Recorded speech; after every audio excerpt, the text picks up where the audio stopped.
पिछले वीडियो में हमने एक सवाल उठाया था कि क्या यूपीआई पर चार्ज लगने वाला है और हमने समझा था कि एमडीआर यानी मर्चेंट डिस्काउंट रेट आखिर होता क्या है।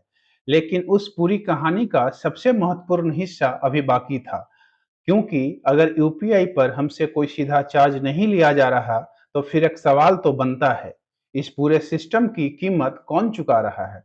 सरकार, बैंक, एनपीसीआई, फोन पे, गूगल पे जैसी बड़ी पेमेंट कंपनीज, या फिर कोई ऐसा रेवेन्यू मॉडल है जिसके बारे में आम यूजर को पता ही नहीं?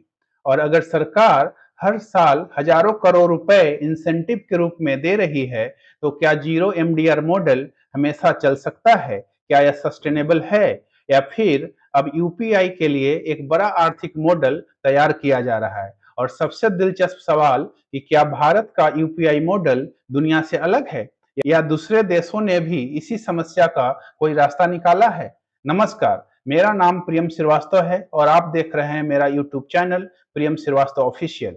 आज पार्ट 2 में हम सिर्फ खबर नहीं पढ़ेंगे, हम पैसे का पूरा रास्ता समझेंगे। सबसे पहले स्केल समझिए।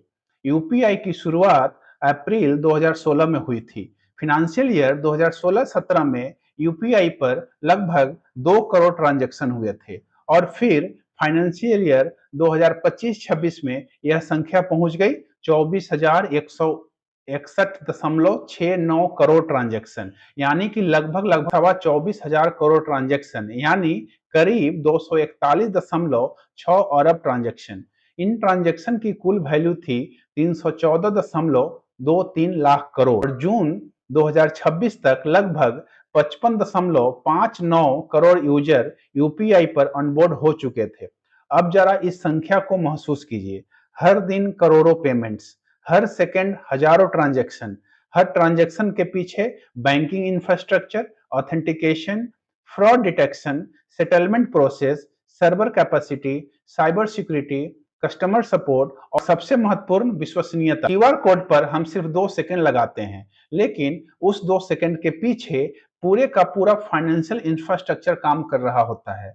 यहाँ एक बहुत बड़ा भ्रम है। लोग अक्सर कहते हैं कि फोन पे यूपीआई से पैसा कमाता है, या एनपीसीआई यूपीआई से हजारों करोड़ कमाता है। लेकिन कहानी इतनी सीधी नहीं है जितनी दिख रही है। यूपीआई कोई कंपनी नहीं है। यूपीआई एक पेमेंट इंफ्रास्ट्रक्चर सिस्टम है जिसे NPCI, national payment corporation of India, operate करता है, और जो आरबीआई के रेगुलेटरी फ्रेमवर्क के अधीन आता है या उसके फ्रेमवर्क के तहत चलता है। इस इकोसिस्टम में कस्टमर, कस्टमर का बैंक, यूपीआई, टीपीएपी यानी कि third party application provider, PSP bank यानी कि payment service provider bank, NPCI यानी कि national payment corporation of India, merchant का बैंक, और इसके साथ साथ fraud monitoring settlement system, settlement dispute management system, technology and compliance जैसी कई लेयरें जुड़ी हुई होती हैं। इसलिए जब हम 1,000 का यूपीआई पेमेंट करते हैं तो यह समझना गलत होगा कि 1,000 रुपए में से कोई कंपनी सीधे अपना हिस्सा काट रही है। जीरो एमडीआर व्यवस्था में standard bank account UPI P2M transaction पर मर्चेंट साइड एमडीआर शून्य रखा गया है। अब आते हैं असली सवाल पर। NPCI, national payment corporation of India की कमाई कहां से आती है? एनपीसीआई सिर्फ यूपीआई नहीं चलाता है, इसके पास कई पेमेंट सिस्टम होते हैं, जैसे UPI, RuPay, IMPS, NSCH, AEPS, FASTag, NETC, BBPS और दूसरे पेमेंट इंफ्रास्ट्रक्चर प्रोडक्ट्स।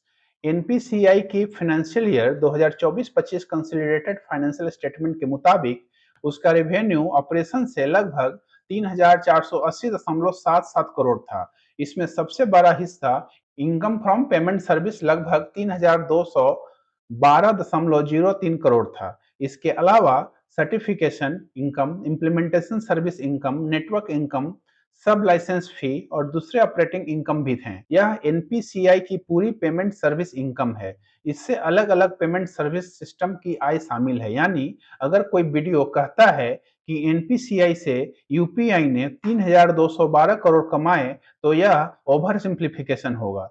सही बात यह है कि एनपीसीआई की पेमेंट सर्विसेज इनकम 3,212 करोड़ से अधिक थी, लेकिन सार्वजनिक फाइनेंशियल स्टेटमेंट इस पूरी रकम को केवल यूपीआई के नाम से अलग नहीं करती। यही होता है हमारा यानी कि प्रियम श्रीवास्तव ऑफिशियल यूट्यूब चैनल की टीम का डेटा ड्रिवन एनालिसिस। एनपीसीआई के फाइनेंशियल स्टेटमेंट में एक और दिलचस्प चीज है। यूपीआई के सेटलमेंट गारंटी मैकेनिज्म यानी एसजीएम के तहत मेंबर बैंक से कंट्रीब्यूशन लिया जाता है, यानी फाइनेंशियल ईयर 2024-25 के अंत तक यूपीआई एसजीएम कंट्रीब्यूशन करीब 6,955 करोड़ था।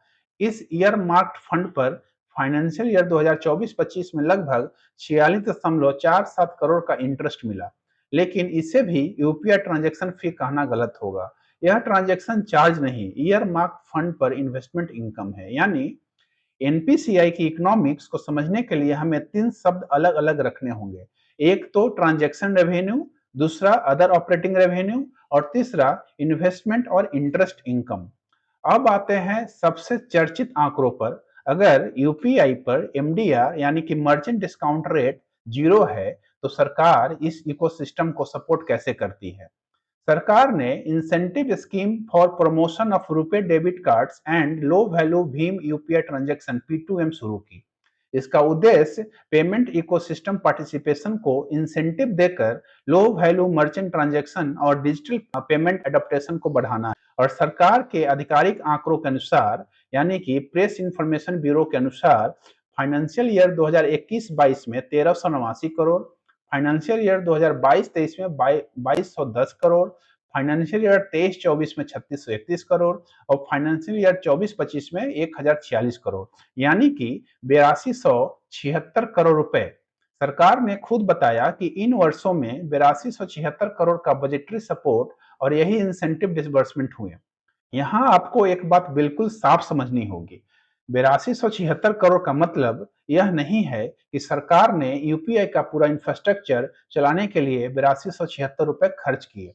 नहीं, यह इंसेंटिव स्कीम का पैसा है और यह पैसा मुख्यतः इकोसिस्टम पार्टिसिपेंट को सपोर्ट करने के लिए है। 2025-26 के बजट डॉक्यूमेंट साफ बताते हैं कि यह इनकम एक्वायरिंग बैंक को दिया जाता है, जो इसे आगे इश्यूअर बैंक, पीएसपी और थर्ड पार्टी ऐप प्रोवाइडर यानी कि टीपीएपी के साथ शेयर करते हैं। इसलिए इसे ऐसे समझिए, सरकार इंसेंटिव देती है, इंसेंटिव का पैसा एक्वायरिंग बैंक को जाता है और वो एक्वायरिंग बैंक जो है इकोसिस्टम में पार्टिसिपेंट जो भी लोग स्टेक होल्डर हैं उन्हें जाता है। यह यूपीआई की पूरी ऑपरेशनल कॉस्ट का इनवॉइस नहीं है। अगर यूपीआई इतना बड़ा हो गया है तो क्या सरकार हमेशा इसका इंसेंटिव देती रहेगी? फाइनेंशियल ईयर 25-26 में इस स्कीम का रिवाइज एस्टिमेट बढ़कर करीब 2196.21 करोड़ हो गया और फाइनेंशियल ईयर 26-27 के बजट में अलोकेशन है 2000 करोड़। यानी सरकार अभी भी इकोसिस्टम को सपोर्ट कर रही है, लेकिन दूसरी तरफ यूपीआई ट्रांजैक्शन फाइनेंशियल ईयर 25-26 में पहुंच गए 24,161.69 करोड़ और वैल्यू 314.23 लाख करोड़। तो प्रेस इंफॉर्मेशन ब्यूरो के अनुसार यह डेटा कितनी बड़ी डेटा है? तो सवाल उठता है, ट्रांजैक्शन बढ़ रहे हैं लेकिन इंसेंटिव का आकार उस अनुपात में नहीं बढ़ रहा है, तो क्या यह मॉडल लंबे समय तक सस्टेनेबल है? यही बहुत बड़ा सवाल है। और फिर शुरू होता है एमडीआर और यूपीआई की कहानी, जो रिसेंट संसद के बिल में जो पास हुआ और सरकार ने अपना रास्ता चारों तरफ से खोल के रखा है। यही से कहानी और महत्वपूर्ण हो जाती है। 2026 में parliamentary standing committee on finance ने यूपीआई के फाइनेंशियल मॉडल पर सवाल उठाया। कमेटी ने कहा कि मौजूदा गवर्नमेंट इंसेंटिव इंडस्ट्री की एक्चुअल कॉस्ट पर केवल 11% कवर करता है और पोटेंशियल एमडीआर कलेक्शन का लगभग 14%। कमेटी ने सरकार से एक सेल्फ सस्टेनिंग रेवेन्यू मॉडल तलाशने की जरूरत बताई। एक खबर बिजनेस स्टैंडर्ड में भी छपी है, यानी संसद की समिति का यह सवाल यह नहीं था कि यूपीआई बंद करो। इतने बड़े पेमेंट इंफ्रास्ट्रक्चर को लंबे समय तक फाइनेंशियली सस्टेनेबल रखने के लिए इसे कैसे रखे जाए, और यही वह पॉइंट है जहां एमडीआर की बहस गंभीर हो जाती है। एक तरफ देखिए कि जीरो एमडीआर के फायदे क्या हैं। छोटा दुकानदार, मुफ्त क्यूआर कोड, ग्राहक, मुफ्त पेमेंट, यूपीआई एडप्टेशन, सारी चीजें तेजी से हो रही हैं। इससे हमारा और हमारे सरकार का जो मिशन है डिजिटल इंडिया मिशन या डिजिटल इंक्लूजन या डिजिटल एडेप्टेशन बहुत तेजी से बढ़ रहा है और कैश पे डिपेंडेंसी हमारी कम हो रही है। मुझे नहीं पता कि मैं कितने साल पहले जाकर एटीएम से कैश निकाला था या बैंक से कैश विड्रॉ किया था। लेकिन दूसरी तरफ पेमेंट इंफ्रास्ट्रक्चर की भी कॉस्ट होती है। साइबर सिक्योरिटी की कॉस्ट है, टेक्नोलॉजी की कॉस्ट है, कस्टमर सपोर्ट की कॉस्ट है, फ्रॉड मैनेजमेंट की कॉस्ट है और प्राइवेट कंपनीज के भी स्केल्स बनाए रखने के लिए लगातार इन्वेस्टमेंट करना पड़ता है। तो सवाल है, तो क्या फ्री फॉर यूजर का मतलब फ्री टू ऑपरेट भी होता है? इसका जवाब है बिल्कुल नहीं। अब समझते हैं कि पर्सन टू पर्सन और पर्सन टू मर्चेंट सिस्टम क्या है। आपने किसी दोस्त को या अपने फैमिली मेंबर को, अपने पेरेंट्स को 2000 रुपए भेजा, उसे कहते हैं पर्सन टू पर्सन पेमेंट। आप किसी दुकान पे गए और आपने 2000 रुपए का सामान खरीदा और उसे 2000 रुपए का पेमेंट अपनी यूपीआई से किया, उसे कहते हैं पर्सन टू मर्चेंट, यानी कि P2M। ये दोनों ट्रांजैक्शन का वैल्यू या फिर ट्रांजैक्शन आपके लिए एक जैसे दिखते होंगे, लेकिन इसकी इकोनॉमिक्स बहुत अलग है। एनपीसीआई के अगस्त 2025 इकोसिस्टम डेटा में करीब 20,008 मिलियन यूपीआई ट्रांजैक्शन हुए और इनमें 12,705 मिलियन पर्सन टू मर्चेंट यानी कि P2M और 7,303 मिलियन यानी कि P2P थे। यानी कि उस स्नैपशॉट में अगर हम देखें डेटा वाइज तो ट्रांजैक्शनल वैल्यू का लगभग 64% P2M था और लगभग 36% P2P था और इसलिए एमडीआर की बहस का मुख्य केंद्र मर्चेंट पेमेंट है, ना कि पर्सन टू पर्सन। और इस पे भारत के फाइनेंस मिनिस्टर श्रीमती निर्मला सीतारमन जी ने बताया कि पैसे जो हैं पर्सन टू पर्सन यूपीआई पे कोई ट्रांजैक्शन चार्ज नहीं लगेगा और जो भी ट्रांजैक्शन पे पैसे लगेंगे वो मर्चेंट को लगेंगे। Want to say, will consumers pay any UPI charge? No. UPI has remained free for consumers since its launch, and every Indian will continue to make this instant digital payment without paying a transaction charge. Sir, I want to just, क्योंकि बहुत सारे members Hindi में बताए, मेरा हिंदी थोड़ा कमज़ोर है, फिर भी मैं बोलना चाहती हूँ। I heard honourable member Sanjay Singh चाय वाला, सब्जी वाला, ठेले वाला, पटरी वाला, छोटे छोटे व्यापारी, मिनिमम सर्विस चार्ज वगैरह, ये कोई एमडीआर पे नहीं करेंगे। सरकार के ये बहुत बड़ा कमिटमेंट है फाइनेंशियल इंक्लूजन का। Small merchants remain central to UPI's inclusive growth. उनके ऊपर हम कोई एमडीआर लगाने वाले नहीं है, इरादा नहीं है। इनेबलिंग प्रोविजन का हम ध्यान रखना है। Any future MDR will apply only to a limited category of merchant transactions above a certain prescribed high threshold. The vast majority of merchant transactions, including ordinary low-value transactions, will continue to remain free. अब आते हैं उस bill पर जिसकी वजह से part 1 के बाद यह पार्ट 2 बहुत जरूरी हो गया। Taxation and other law amendment bill 2026। Lok Sabha ने इसे अगस्त 2026 में पास किया। इसमें payment and settlement systems act में बदलाव से फ्यूचर में नोटिफाइड डिजिटल पेमेंट मोड्स पर चार्जेज और एमडीआर का रास्ता बनाया गया। लेकिन ध्यान दीजिए, इसका मतलब यह नहीं है कि आज से हर यूपीआई पेमेंट पर चार्ज लगने लगा या लगेगा, ऐसा नहीं है। 8 अगस्त 2026 को फाइनेंस मिनिस्ट्री ने भी स्पष्ट किया कि अगर एमडीआर लगाया जाता है तो वह नॉमिनल और limited category of merchant transaction तक सीमित रखने की बात है। साथ ही सरकार ने कहा कि सामान्य यूजर और पर्सन टू पर्सन ट्रांजैक्शन पर चार्ज नहीं लगाया जाएगा और यह खबर इकोनॉमिक्स टाइम्स में भी छपी है। कानूनी रास्ता खुलना और चार्ज लगना दोनों अलग अलग बातें हैं और यह डिस्टिंक्शन बहुत ही महत्वपूर्ण है क्योंकि सोशल मीडिया पे बहुत सारे ऐसे न्यूज फैल रहे हैं कि अब पर्सन टू पर्सन यूपीआई में भी ट्रांजैक्शन लगने की उम्मीद है। अब आते हैं कि एमडीआर अगर लगेगा कैटेगराइज्ड मर्चेंट पे तो कितना हो सकता है। अभी फाइनल रेट तो एमडीआर का तय नहीं है, लेकिन मार्केट डिस्कशन में एक मॉडल सामने आया है कि 2000 से ऊपर के सिलेक्टेड मर्चेंट ट्रांजैक्शन और कुछ बड़े मर्चेंट के लिए लगभग 0.3 से 0.5% तक एमडीआर लग सकता है या उसके प्रस्ताव पे चर्चा शुरू है। रियूटर ने रिपोर्टेड प्रपोजल में एनुअल टर्नओवर थ्रेशोल्ड और 2000 से ऊपर ट्रांजैक्शन थ्रेशोल्ड का उल्लेख किया है, लेकिन साथ ही स्पष्ट किया है कि फाइनल फी स्ट्रक्चर अभी तय नहीं है। सबसे बड़ा सवाल ये है कि जीरो एमडीआर कितना सस्टेनेबल है या फिर नहीं है। अब मैं आपको दोनों पक्ष दिखाता हूँ।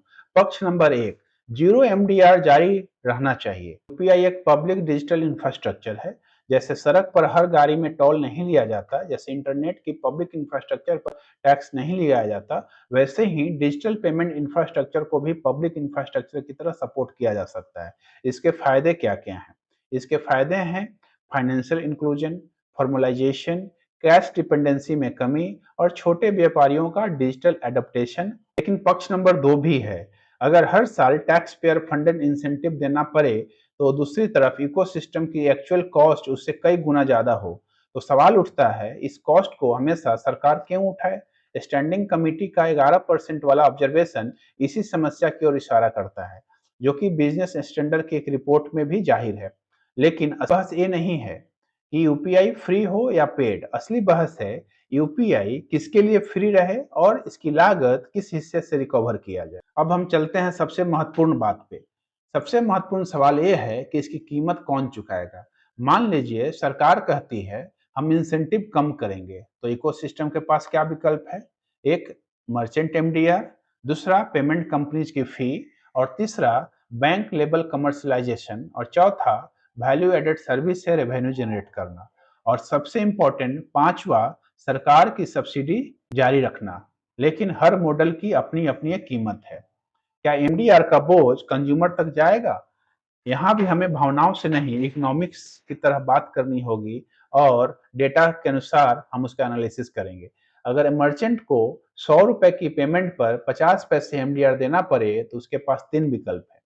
पहला, वह खुद 50 पैसे ऑब्जर्व करे, दूसरा दूसरे खर्चों में एडजस्टमेंट करें, और तीसरा प्राइसिंग में कुछ हिस्सा शामिल करें। लेकिन इसका मतलब यह नहीं कि हर मर्चेंट निश्चित रूप से कंज्यूमर से पैसे वसूलेगा। यह मार्केट कंपटीशन पे भी निर्भर करेगा। अगर आसपास 10 दुकानदार हैं और 9 यूपीआई फ्री रखते हैं तो 10वां दुकानदार को भी यूपीआई फ्री रखना पड़ेगा। एक दुकानदार आसानी से अतिरिक्त चार्ज नहीं डाल सकता, लेकिन बड़े ऑनलाइन मर्चेंट्स में इकोनॉमिक्स अलग हो सकती है, यानी एमडीआर का कंज्यूमर इंपैक्ट पॉसिबल है, ऑटोमेटिक नहीं। अगले वीडियो में हम बताएंगे कि किस तरीके से अमेरिका और उसके साथ मास्टर कार्ड और वीजा कार्ड का ओवरऑल ट्रांजैक्शन, और समझेंगे कि किस तरीके से यूपीआई विश्व का सबसे बड़ा पेमेंट इंफ्रास्ट्रक्चर बन गया और उसके ऊपर किस तरीके से मास्टर और वीजा कार्ड का पेमेंट सिस्टम यूपीआई के नंबर 1 हो जाने से इम्पैक्टेड है। पार्ट 1 में हमने सवाल पूछा था कि क्या यूपीआई पर चार्ज लगेगा। पार्ट 2 के बाद सवाल थोड़ा बदल जाता है। अब सवाल यह नहीं है कि यूपीआई फ्री रहेगा या नहीं। यूपीआई फ्री अगर है तो किसके लिए रहेगा? क्या गरीब या छोटे व्यापारी के लिए फ्री रहेगा, या छोटे ट्रांजैक्शन के लिए वो ट्रांजैक्शन वैल्यू क्या होगा, या पर्सन टू पर्सन ट्रांसफर के लिए, या हर तरह के कमर्शियल ट्रांजैक्शन के लिए? क्योंकि एक बात स्पष्ट है, यूपीआई का इंफ्रास्ट्रक्चर फ्री नहीं है। फ्री है उसका यूजर एक्सपीरियंस, और उस एक्सपीरियंस की इकोनॉमिक्स कॉस्ट भी कोई ना कोई उठा रहा है। कभी सरकार, कभी बैंक, कभी पेमेंट कंपनीज और कभी इकोसिस्टम अपने मार्जिन के जरिए। लेकिन जब यूपीआई सालाना 24,000 करोड़ से ज्यादा ट्रांजैक्शन प्रोसेस कर रहा है तो यह सवाल पूछना जरूरी है, इतने बड़े डिजिटल पेमेंट इंफ्रास्ट्रक्चर का सस्टेनेबल बिजनेस मॉडल क्या होगा?